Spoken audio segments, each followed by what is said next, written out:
Hi, guys. Welcome back to the podcast. This is actually going to be my first solo episode, so I'm kind of nervous, but I just got so many questions over the past year and a half of what I've been doing for my wedding planning, what I learned, what has worked, what hasn't worked, how to do it, where to start. So many questions throughout this year and a half that we've been engaged. So I thought it would be smart to just put it all in one place, have a solo episode and answer your guys' questions, talk through my experience, and help out in any way that I can.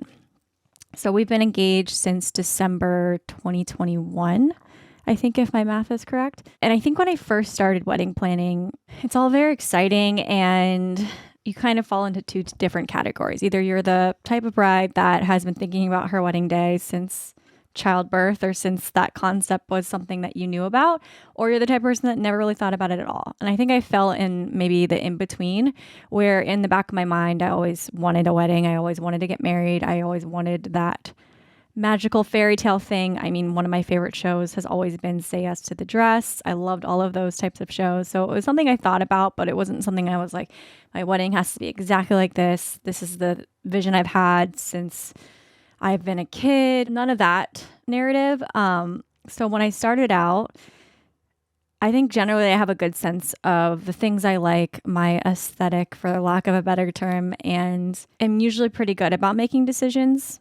My fiance may say otherwise, but I feel like I have a good grasp on what it is that I like, what my style is, and how to make a decision between things. So I didn't have fear around that, but I think what I realized from that point of starting to the point that I'm at now is that a lot will change, and there can be a lot of people that can change your mind throughout the process, because you'll see really cute videos. You'll see things that are viral. If you go on TikTok for 5 seconds, you'll get 20 videos that are like, here are the 20 things that you need at your wedding, or here's how to make your wedding not suck. You have to think about your guests and all of these content videos that we've all seen that are really cute and really great. But when you get them all the time and you're bombarded with this process of planning, it's overwhelming. And I've had many ups and downs because I've been planning for so long that I've gone through, I think, every iteration of emotions with planning.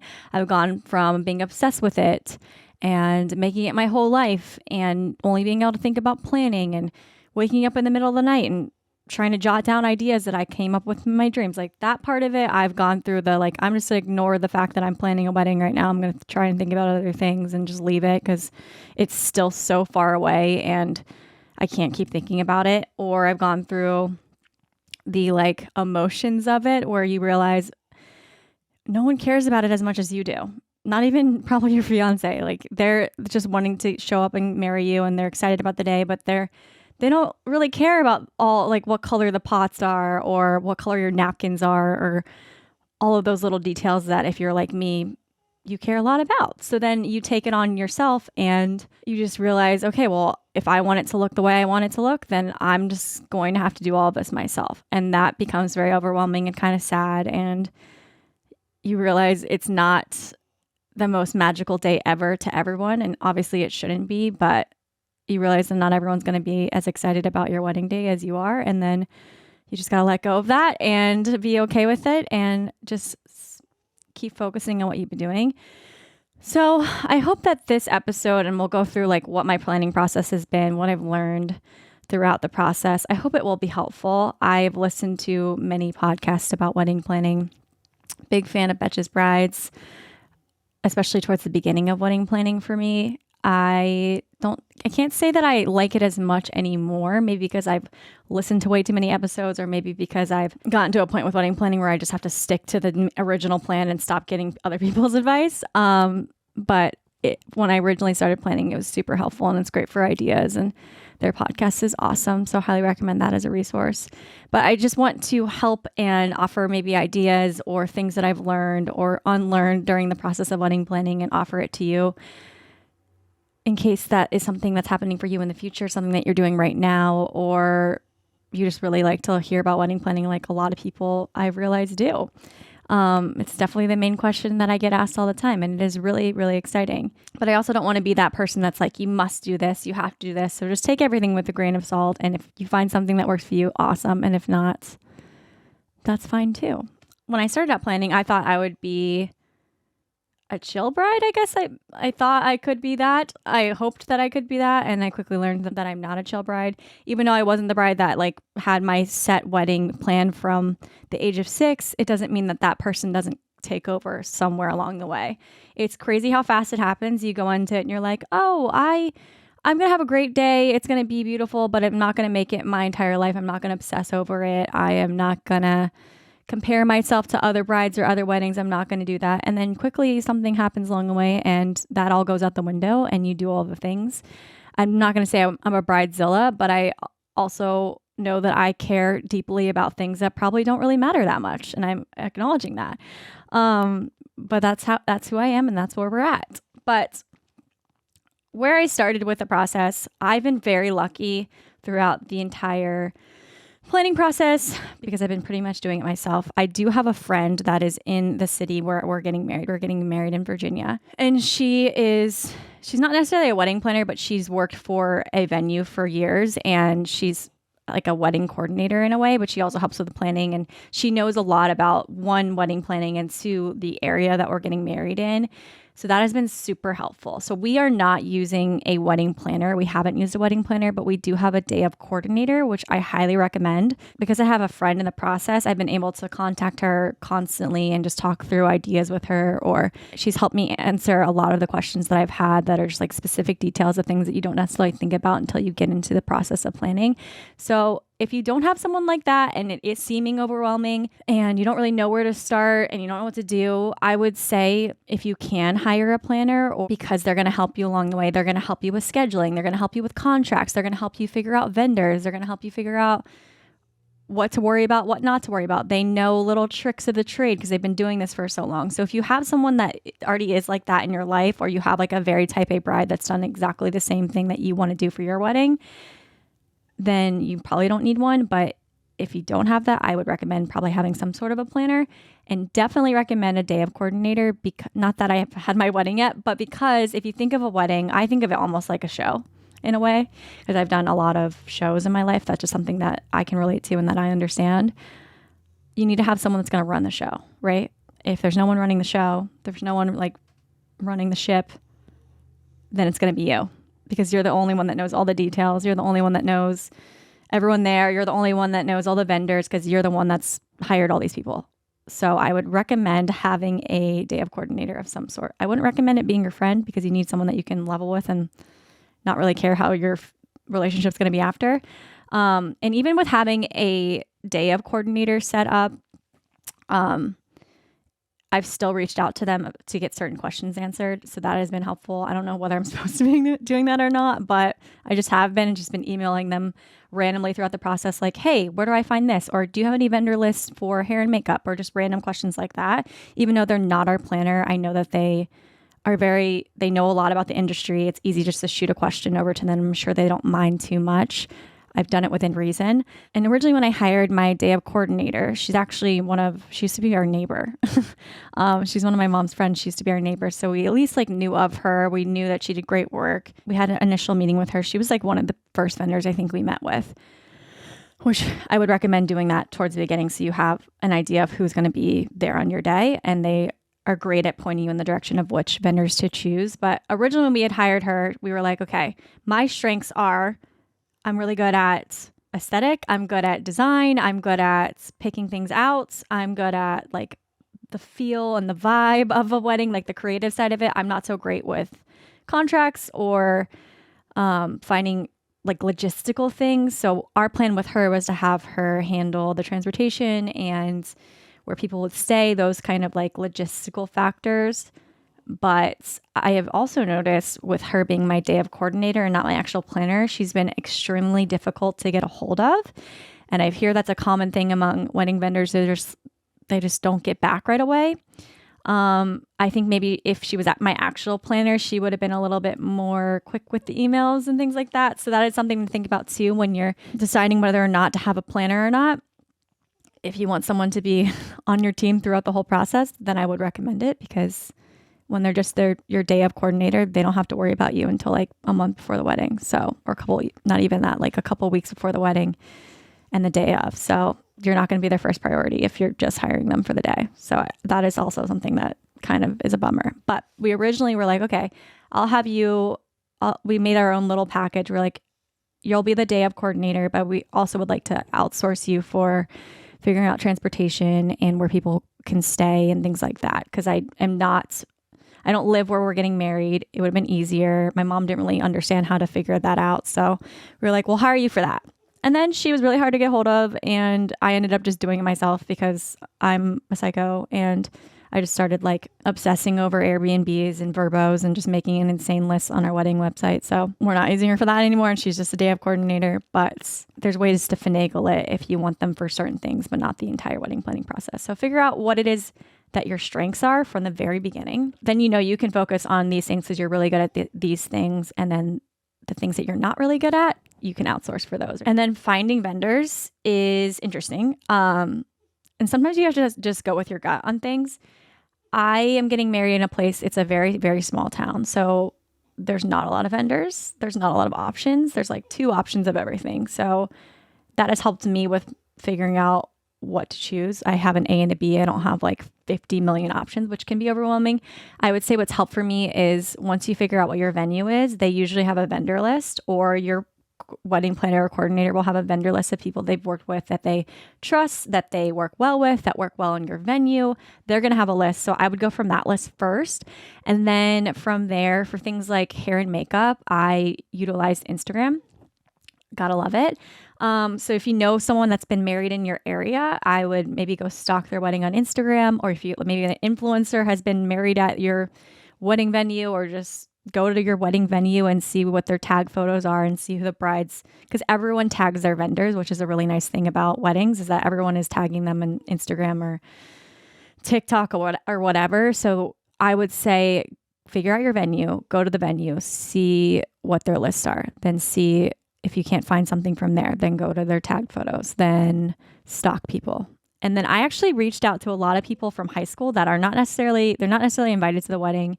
We're friendly. We're not like best friends, but I felt like it would be fine for me to reach out to them for these types of questions. I feel like people want to help. And if you don't live in the area that you're getting married, it's helpful to use any resources that you have. That way you have like recommendations from people, or what's worked for them, or you liked their style, or you liked how their wedding looked. I would reach out to them. So use whatever resources you have to figure those things out. And then it's a matter of budget and your gut feeling. Like I asked everyone I reached out to for as many photos as I possibly could get a hold of. So I would cold email a vendor and be like, hey, I'm really interested in hiring you. My budget is looking something like this. Wanted to know what you offer, what packages you have, and any photos that you could send me that of your work. Because sometimes their websites don't have a lot of photos, or they're not really great on social media, so they don't have a lot of pictures. So I would just be like, can you send me photos of this? For example, with our florist, I was like, I want all white flowers. I want it to be very classic. Can you send me any wedding photos that have something similar to that style? So that's helped me to kind of narrow it down. And then from there, what works with our budget. Before you do anything, we all know that this is something that needs to be talked about. And when we had our official meeting with our wedding planner, wedding coordinator, we were like, okay, level with us. What is an average cost of a wedding these days? And she gave us a number, which money is all relative. Let's just say that. It's all relative, and everyone has different ideas of what things should cost. Her number she gave us was $30,000, which sounds like it's a lot of money. So that was a number that we had in our heads that was like, okay, well, weddings average cost $30,000. So let's just keep that in mind for when we're budgeting. So we thought, okay, $30,000. So that means my mom's going to give this much money. I'm going to give this much money. Nick's going to give this much money, and his parents are going to give this much money, and we'll be fine. But quickly, I don't know what happened along the way. It was just, I was like, great, hiring vendors, doing my thing. It adds up so fast. Where that $30,000 number, we passed it with like 5 vendors. So I don't want to give anyone a specific number of what things cost. I would do a lot of research. I should have asked more people on what the average wedding cost and what that included, because we just asked her for an average number and we didn't ask her for what an average wedding cost with like all of these vendors that we wanted or all of these things that we wanted. We just asked her like, what's the average cost of a wedding? So that was my first mistake. So I think what I would recommend, knowing that information now, is to do a lot of research, ask a lot of vendors on what they've seen as the average cost, or any vendors that you already have. I would just do a lot of like questioning things and asking. And if you have a friend that is really open about money, sometimes you have to like pick and choose your people who you're going to ask that question to, because it is a sensitive topic for people. Ask them what their average is, what you should be expecting. So then you can decide, oh, is this going to work for us? Do we have enough money set aside? Do we need to elope? Like that is the first thing you need to figure out, and do that for where you're getting married, because it's very different from place to place. You'll see a lot of TikTok videos or Instagram posts of like the average cost of wedding these days. And that's great, but that's not specific to where you're getting married. That's not specific to all the rules that are, if it's going to be very different from a wedding that's being planned in Paris than a wedding that's being planned in your grandpa's backyard, you know? So figure out all of that information and then figure out who's paying for what. And then make your spreadsheet, because that'll be your holy Bible for the entire year or however long you're planning. And then what we did is we had our $30,000 average, which obviously we've overpassed now, but we took that and we divided it out by like what average vendors cost. And I used my friend for this. I was like, okay, how much does lighting cost? How much do tables cost? Like all these things that you just don't know the answers to. Figure that out so that you have an idea of like going in to talk to these people or email these people, so you can be like, okay, well, I know I have this much money allotted for this vendor. So that way they can't highball you, or you can negotiate with them from the beginning. And we didn't negotiate a lot. Maybe we could have negotiated more if I had a wedding planner and she knew more, but we didn't. We did for some people though. And then some people I was like, this is my highest number I can go. Because once I was over budget, I had to like really reel it in. So for example, like I would go to my florist and I was like, here's what I would like, but I would also like to stay below this number. So can you please do that? And what can we work within this number? I would stick to your guns on that when you're emailing people and be like, this is what we would like to spend. That doesn't work for them. Can they recommend other people or other vendors that work within that budget or something, or are willing to work with that? Also, I am not a financial advisor whatsoever, but I highly recommend getting a credit card for wedding expenses.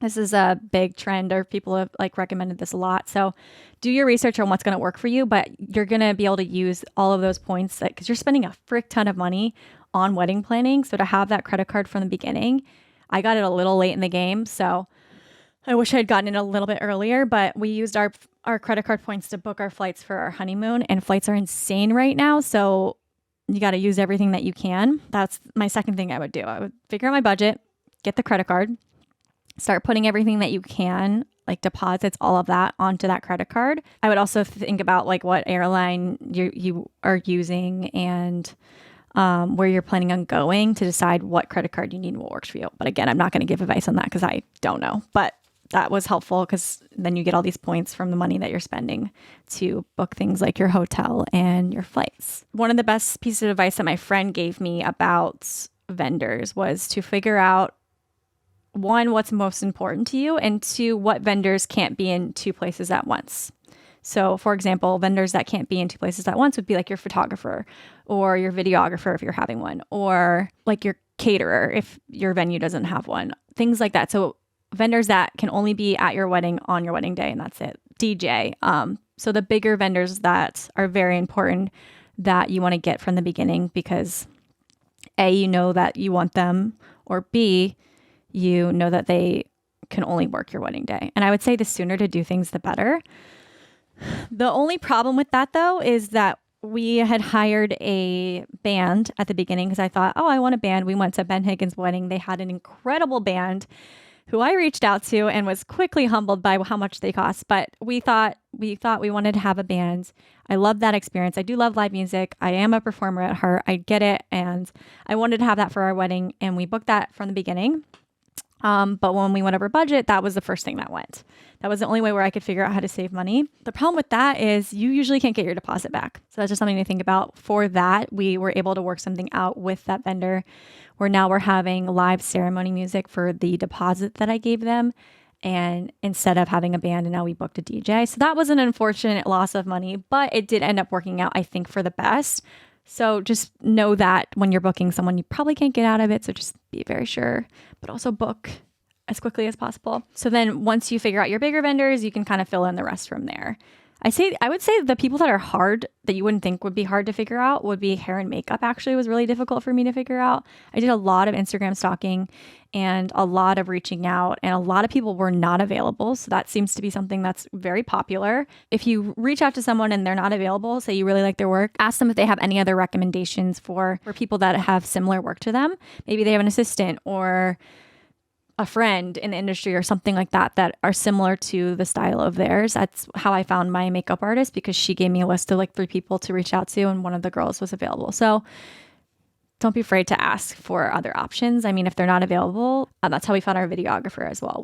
The girl we really wanted wasn't available, so she gave me a list of like 5 people. So that was very helpful and generous. Not everyone's going to be like that, but I would recommend trying at least to get different options. And then from there, I would make your guest list, because that is going to be the easiest way for you to save money, or the best way for you to understand how much things are going to cost realistically is how many people are physically going to be there. And the guest list was very hard for us. We originally were given the advice to have an A list of people, like people that have to be there, and then a B list of people. So secondary people you can kind of fill in when the A list starts to say no.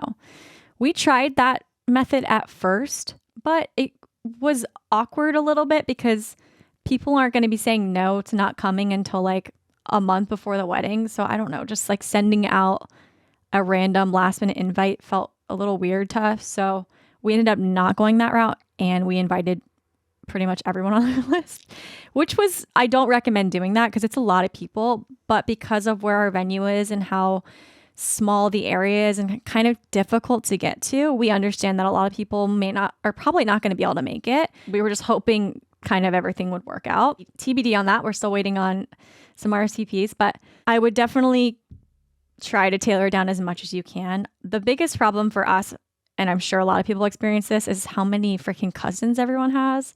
So if you're inviting cousins, your wedding list is going to be huge. So I guess figure out what's really important to you guys. Like, do you want it just to be very small and intimate and just your friends, or do you want it to be like a huge thing? I heard Greek weddings are like 500 people. Like, whoa, that's amazing. Someone was talking about it the other day. Like, their wedding was like 350 people. I was like, holy shit, I don't know how you did that, but that's amazing. We ended up inviting cousins on my side because I had just been to my cousin's wedding, and it was really nice to get everyone together, and we did hang out a lot when we were growing up. So for us, it was fine for me to invite my cousins, but then I knew I couldn't invite as many friends as I wanted to. So it's like a give and take. Figure out what is important to you. And you have to have a lot of hard conversations it brings up a lot of family drama from the beginning. There's like, everyone has family drama. We all know it. We've all experienced it.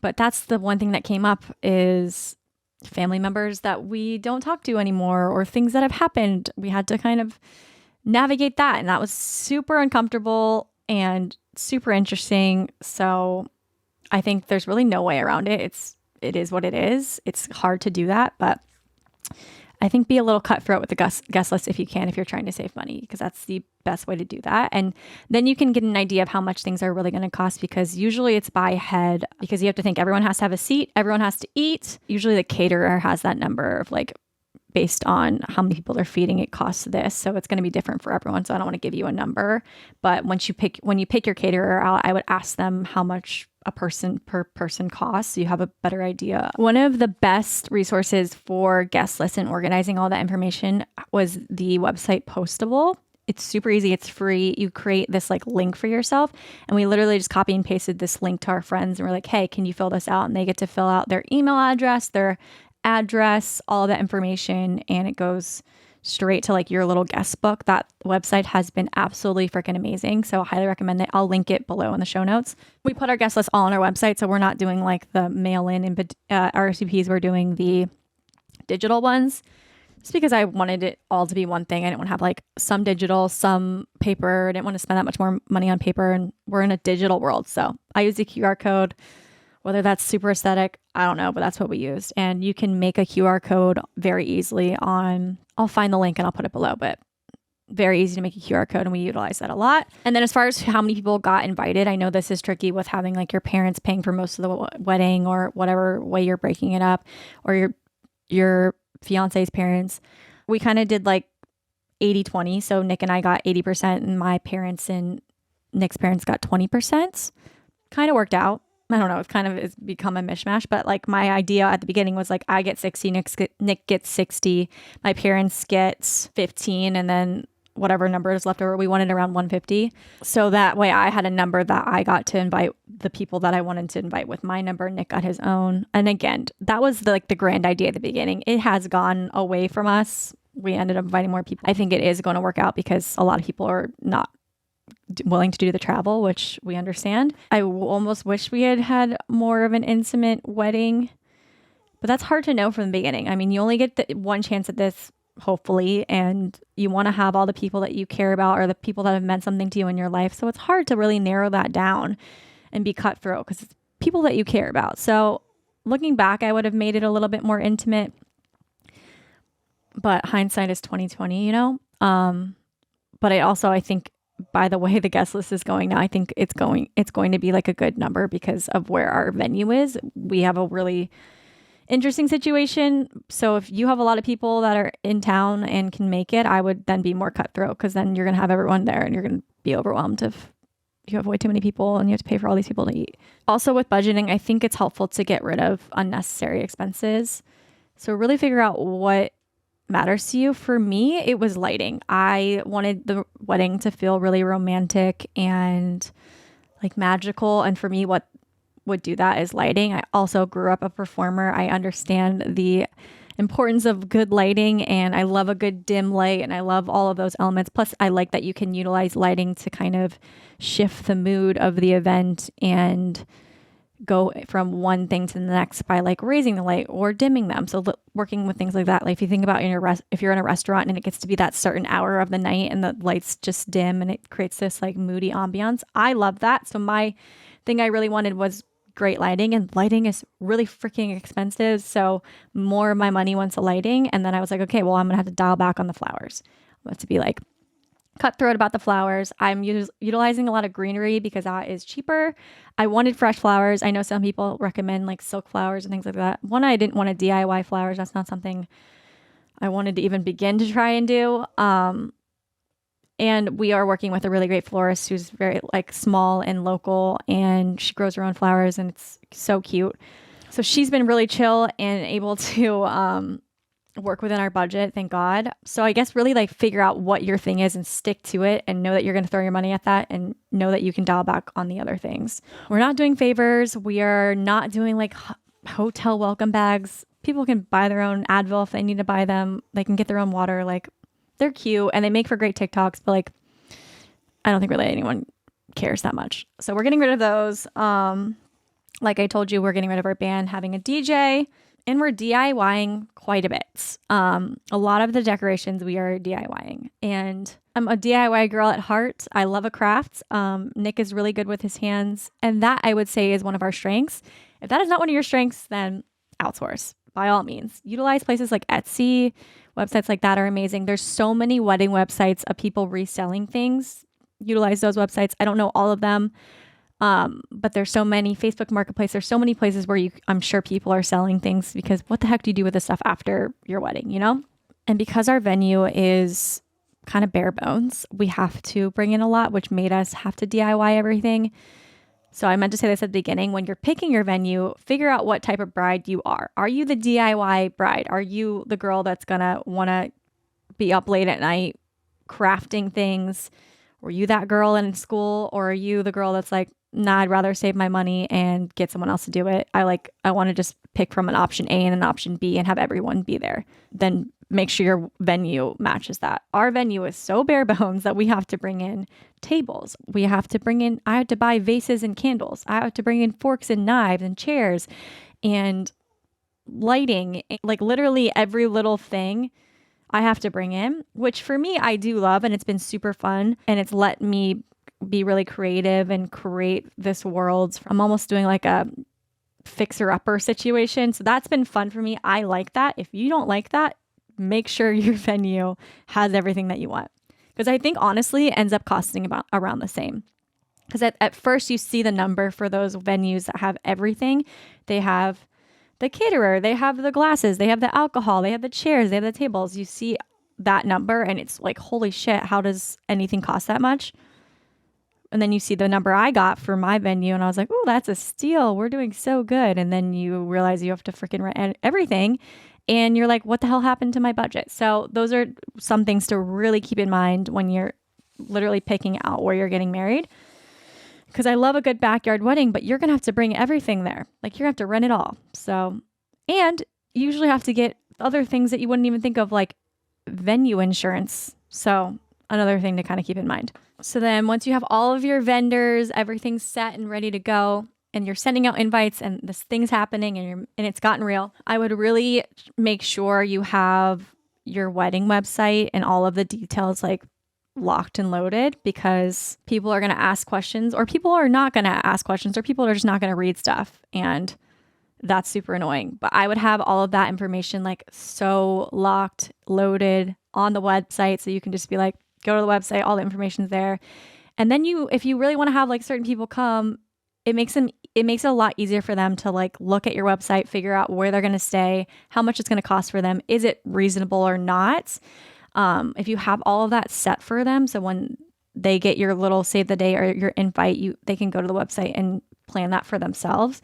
So have that done before you send anything out. I know that's kind of hard to do, but I think that saved us a lot, and we'll hopefully get more people there because they can go and be like, oh, I can stay here. I've never been to this place before. I don't know anything about it, but she's created this really cool list of things and it looks really fun for us. And I think this would be a really fun vacation. Like we'll go to their wedding, stuff like that. So have that set. We use the website Joy, and I work with them through social media, but they're incredible. I love their site. It's very like streamlined, and they're very like technologically forward. I would say they have an app, and they've helped us a lot with the planning process of like figuring out what to tell people, how to link everything to your site. Everything for us is just all on that website. So highly recommend a really good website. And then I think once like you're in it, you're sending things out, you're planning, it's a lot of managing expectations. And I mean my own expectations. I wanted this very extravagant wedding, and I am somewhat of like a social media, I am a social media person. It's hard for me to call myself an influencer, but I do have like that as part of my reality.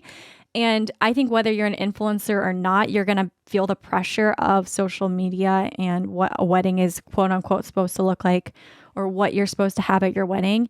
And I had a hard time living in both worlds. Like I want to have all the elements. I want to have the second dress. I want to have like the cool shoes. I want to have the beautiful place settings. I want to have the beautiful stationery. Like I love that stuff. But then I had to realize, do I want to pay for all this? It's not free. And it is only one day of my life. I am very like an obsessive person, but it actually is only one day. So like, do you want to spend all this money on something that people truly are not going to care about?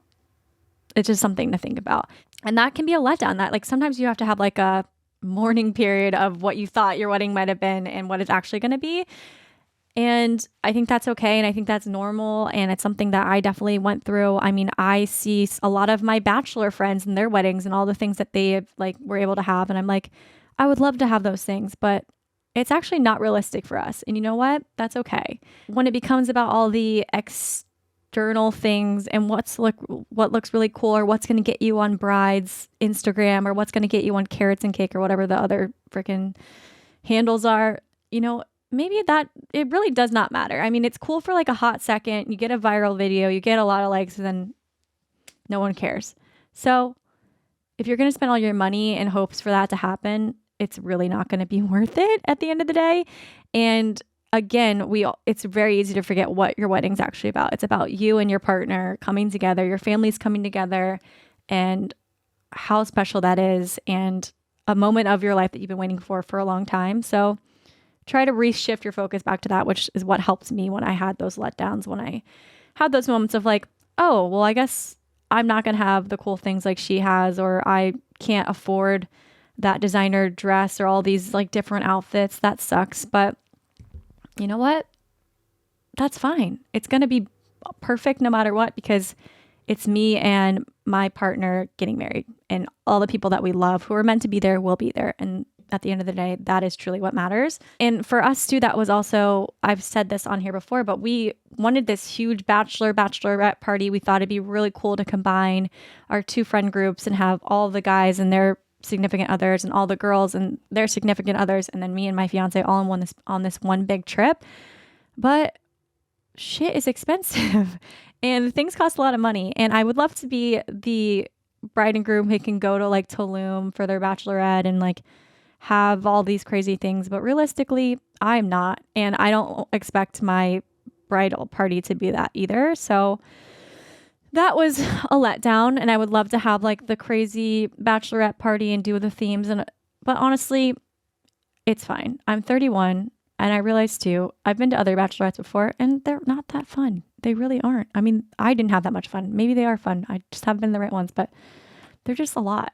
And there's a lot of emotions, and you're dealing with a lot of different personalities and a lot of people that don't know each other, and it can go weird really fast. So I think it's possible. I think you can do it. But for us, we were like, we got to cut money here. We need to be realistic. Maybe we don't have this huge bachelorette party. Maybe we just have a night out with our friends in town, you know? Maybe when I was 22, I would have died to have this big bachelorette party and had the themes. But now that I'm 31, I'm like, I don't want the hangover, you know? I'm still going to do something. And I think you can do things that work or like are smaller if you still want to have something. But if you can do the Tulum cruise thing, all of that, do it. I more power to you. I think that's amazing. I wish I could handle planning a whole other thing, but I couldn't. So plus it's just like a lot, and it's a lot to put on other people when they have lives, they have jobs.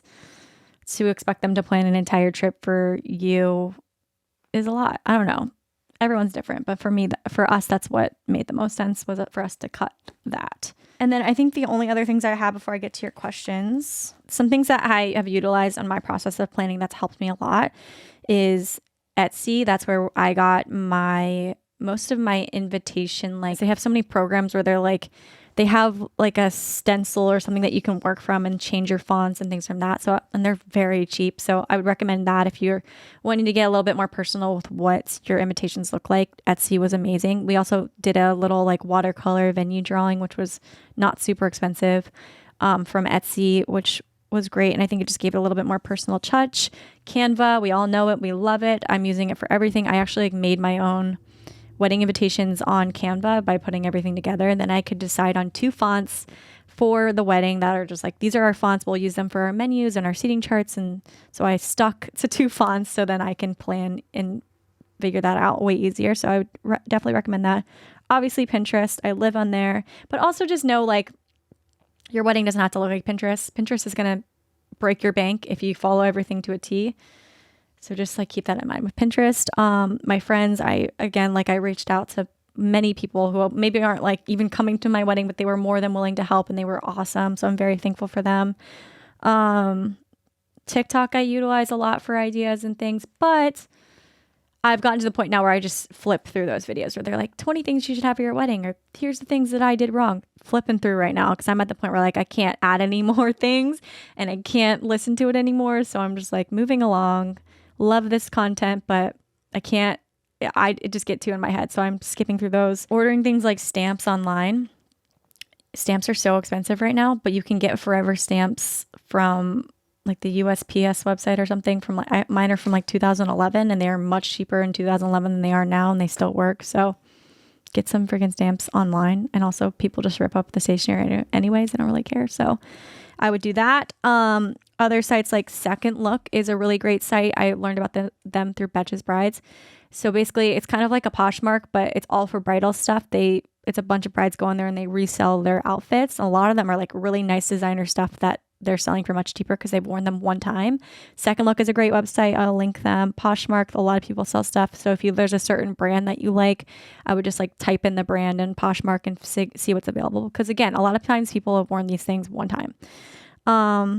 Utilize sales like President's Day sale, Black Friday sales. Whenever there's a sale going on or a sale is coming up, be ready with what things you're trying to buy. Like know that you need an outfit for a bachelorette party. Figure out what that outfit is and wait for it to go on sale.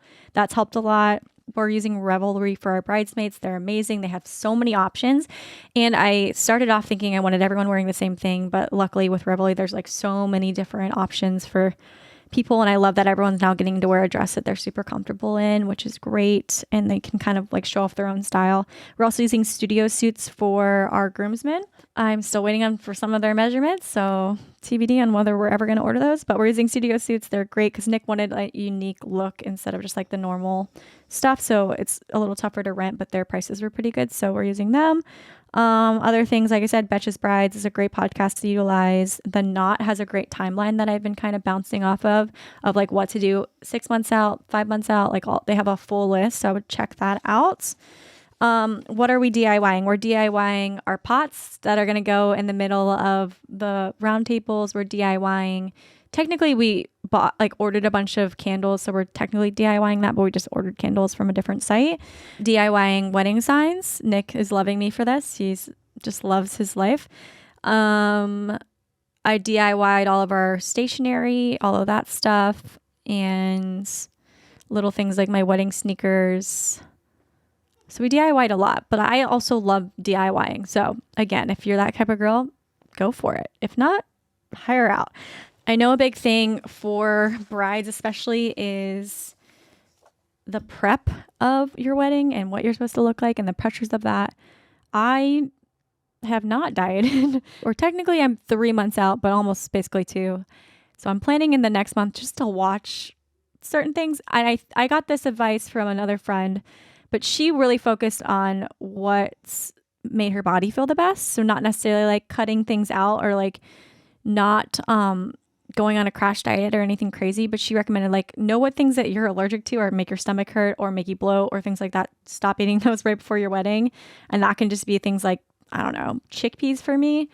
Instead of being like, I'm going to cut out sugar and alcohol and all the things that are fun and I'm not going to do anything and I'm just going to stay in my house and exercise, like that sounds horrible. And this is like the most exciting time of your life. So like, why waste it by like putting pressure on yourself to looks a way that's not realistic. So she recommended to just like know what those foods are that work for you and eat more of those. So eat a little bit more clean, but not cutting out things like sugar. I'm going to have a bridal shower here soon. I'm not going to not eat cake, So those kind of things. I also made the choice to take out my hormonal IUD a month ago because I was breaking out a lot and skin was something that's very important to me. So I knew that was making me break out. So I decided to cut that out. And luckily my skin is starting to finally go back to normal. So that's made a huge difference. Getting very clear on like what skincare works for me. I think that's something that's important. And I think I'm just trying to eat healthy, but again, I'm not crash dieting. I've found for me in the past that when I become obsessed with something or like dieting or anything like that, that's like not really healthy, it ends up doing the opposite for me. Like it ends up making me hold on to weight or bloat or feel uncomfortable in my body. And that's not a fun place for anyone to be. So I'm consciously choosing to not go crazy before the wedding. So I think my focus will just be eating things that make me feel good, vegetables, still eating carbs, still doing my normal workout routine, not really doing anything else crazy, and just finding the foods that make me feel good and not putting too much more pressure on it besides that. So yeah, we're 2 months out. I still have all of the like little things to do, but we're in a good place. I think because I booked so much at the beginning, now we're kind of at a place that we're coasting, but I know all those like little expenses are about to come up and like little things that we have to do, like seating charts and all that fun stuff. So that's coming up for us. Dress fittings, hair and makeup trials, solidifying ceremony stuff, vows, making sure everyone has their tips set aside, which is also super fun. So just keep that in mind for your budget because you're gonna have to tip a lot of people. I don't know exactly. I'm not going to sit here and tell you exactly what those people are because I'm not fully sure yet. So go online and check all those sites that have those all listed out for you. And here's some things that I've discovered about planning that I wish I knew before. One is don't break the bank based on what other people's realities are. You're going to see a lot of cool videos on social media. You're going to see a lot of things that look really cool. And then you're going to think, oh, I need to have that at my wedding. No, you don't need it. You're going to be fine. It's okay to have a normal wedding and not have something that's like super extravagant. And it's going to get you, like I said, on carrots and cake. It's okay to have a normal, beautiful wedding and just don't let other people's realities that aren't your reality. And, it is what it is. Don't let that determine what you think you're supposed to have on your day. It's your day. It's not their day. It's not social media's day. Like, keep your eyes on the prize. And that's something I need to hear for myself. I should have outsourced earlier. I should have trusted other people and asked for help more. I think that's really hard, is that you feel like you have to do everything yourself. You feel like you're the only one that cares about it. But figure out projects that you can give to your mom or your mother-in-law or friends that are not like die hard, like you need to do them, like little things that they would be willing to help you with. I think outsource as much as you can within reason. Spreading things out. I wish I didn't try to do everything at once. I wish I spread it out because it can be super overwhelming when you're thinking of the whole picture at once. It becomes like so overwhelming. You're like, oh my God, this thing has this much. I still have to do this. I still have to do that. Just one thing at a time, or break it up by months. Think like I have 2 tasks that I have to do this month and that's it. Don't worry about anything else. Break it up. Give yourself more credit. You're doing a great job. This is not easy and no one's going to get it like another bride, but like give yourself more credit. You're doing awesome. You're doing a lot of hard work. You're balancing a lot of things. Like, be proud of yourself. Give yourself little wins. Take breaks. Treat yourself sometimes. Like just the other day, I was like, I'm going to let myself buy a couple outfits because I have the money set aside. I'm not going to freak out about every little cost. Like, I'm going to buy myself an outfit. Little things, things like that. Stop putting so much pressure on yourself. I have so much. I'm a perfectionist and I want the day to be perfect. I want everyone to have a good time. I want to be really happy with how things turn out. But like, to a certain extent, you can't put so much pressure on yourself. Like, it's too much for one person to take on. So again, give yourself the wins. Know that you're doing a good job. Try and take the pressure off when you can, and tell people that you're overwhelmed. Like, tell people that you need help. Tell your vendors, tell your friends, tell your maid of honor, tell your mom, like someone has to help, It's just like lean on those people that you love in your life. Nobody reads anything. So just be prepared for that. Take a deep breath before you answer people's questions. No one's going to read shit. They're not going to read your website. No matter how much time you put into it and how much pressure you put on yourself to give every detail, they're not going to read it. So just like deep breath before you answer texts because they will come. You'll get them and you'll be like, no one reads. Let's get to some of your questions. The hardest thing to plan for wedding planning. Managing your expectations, little things that come up that you would never think about. That's why I do recommend having someone like a wedding planner or coordinator who can kind of give you what those things are. They're going to be specific to where you're getting married. And just the pressure of it, a lot of it being on yourself. It's not easy. And I feel for you guys. We're in this together. Should I have no bridal party or have friends upset with me? I have a huge bridal party. But I also took the pressure off my bridal party where I'm like, we don't need to do a bachelorette party. Don't worry about it. If you don't want to get your hair and makeup done, fine with me. Figure it out on your own. That's cool. Whatever you want to do. I just took those things off of them. So that's helped. But bridal parties are a lot. You have to think like just getting them a bag, like everything, say you get a bag that's $10 and you have 9 people, that's $90 for a freaking bag. So like, a lot of things add up. So the more people that you have, the more money it's going to cost. So those are just things to think about before you're sending out those bridesmaids boxes. If you don't want a bridal party, don't have a bridal party. There's other ways to go about it where you could just have people getting ready with you on their day. They don't have to be your bridesmaids. They could just be like coming to hang out, have champagne and having breakfast with you. And then you can just take pictures with your fiance and your family. You don't have to like have them be like set in stone bridesmaids. There's ways around it. So I think if you don't want them, don't have them. But there are other ways that you can utilize friends and having parties and stuff where they don't have to be like your set bridesmaids. It's gonna whatever works for you is what matters. And plus you're saving a lot of people money for not having them be in your bridal party. So at the end of the day, they will thank you for that. How to not go crazy with wedding planning. I think I'm overstressing my wedding. I would just say, know that you're not alone. Break things up. Like I said before, outsource earlier, ask for help, and take some breaks off of social media when you just see so many different things that people are doing and you think you need to have them. I just say, take a step back and look at the bigger picture when you can. Are you providing transportation for guests from the hotel to the venue? Most of my guests are flying in and I can't decide if it's necessary. I would say if you're having an out-of-town wedding or it's a little difficult to get to your venue, we're having transportation just for a wedding day, not for events like the rehearsal dinner or stuff like that. I would say it is nice to have, especially if it's like an area that's weird for people or they've never been there before, or if it's a small town like how ours is, or if cabs aren't readily available. I would recommend it. And it doesn't have to be like a limousine, it can be like, we're using like a retirement homes buses. Like it doesn't need to be that glamorous. They're just getting from point A to point B. We actually were at a wedding where someone would use this school bus, which was so adorable and actually was like a big hit and not glamorous at all. But it was just really fun. So I think if there's ways to go about it where it doesn't have to break the bank and it doesn't have to be like crazy, but I think it is nice to have. And then what we're doing is we're having like set times for the buses. So like our venue is, again, a little weird. So there's not really like Uber. So we'll have the buses that we have, and then they'll have like, oh, if you want to leave early, you got to get on this bus. And if you want to leave when everyone else leaves, you're getting on this bus. So I think it's nice, but you can, if you're not wanting to do that, then I would just give like a cab recommendation for people or like a Lyft code or something if you want to help in that way, like give them a discount or whatever. How to get in-laws to stop inviting people without asking first.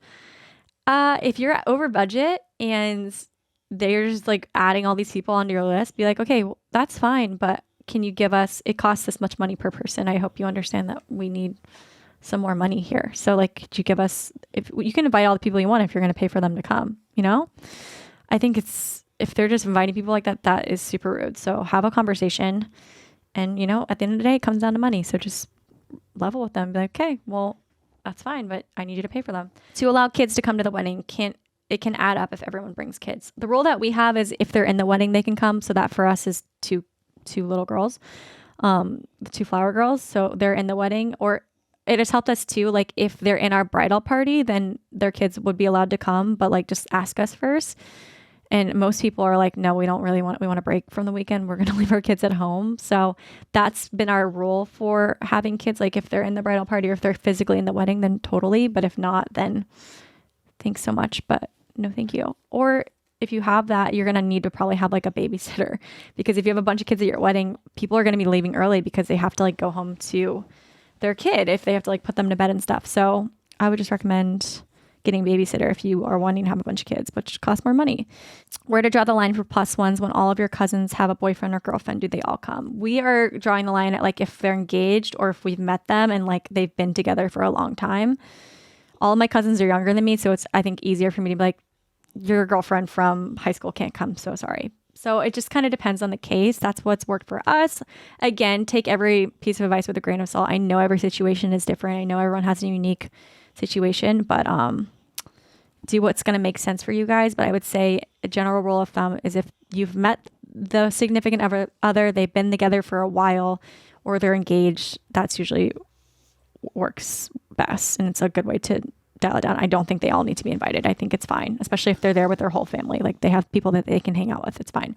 This last question is, where are you designing / printing paper goods for wedding day?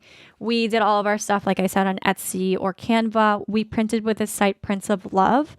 I loved them because they'll give you like a little mock-up before they send things to print. So if something doesn't fit within like the 5x7 and something's hanging off, they'll send it to you and like let you fix it before they send it to print. And plus they let you do like you can order a sample. So before you order 150 of them, you can order a sample and they'll send it to you first. So I loved them and I just ended up ordering everything through them. I think it was cheaper to print through them than it was through Canva. And I tried to use Costco's website, but it was like really confusing to me and I just didn't trust it. So that's what I would recommend. That's all your questions. Thank you guys for getting here. If you listened for this long, like I said, every wedding's unique. Everyone's different. Everyone has a different reality of what's available to them as far as resources and like money and things like that. But just know that you are not alone, and it's going to be the best day ever, no matter what happens. And these are things I'm, again, just telling myself. And know that your wedding doesn't have to look cool on social media. It doesn't. That is one of the main things I think has been the most difficult, especially in this time period of wedding planning, is like there's so many things that people have that look cool that you would want, or things that you think that you have because they are so available on social media. I think it's okay to be realistic and simple with things, because at the end of the day, it is one day of our lives. Even though it's super special, it's really not necessary to go and stain over it, spend all of your money, get in fights with your fiance about it. It's not that deep, I guess is the best way I can describe it. I hope this was helpful. You guys can always reach out to me on Instagram at Sydney Lotuaco, Lotuaco, or at our Something to Share podcast Instagram. Because even though I was on The Bachelor or whatever, I do feel like I am just a normal girl, and I'm navigating this very interesting process in as a realistic way that I can. So if you have a question for me or need more advice on something, don't be afraid to reach out. I do love to DM back and forth with you guys and keep the conversation open. That is it for me today, you guys. I did my first solo. Yay. Thank you so much for being here. Please share the episode if you found it helpful. Tag us on social media, and we'll see you guys next Wednesday. Bye.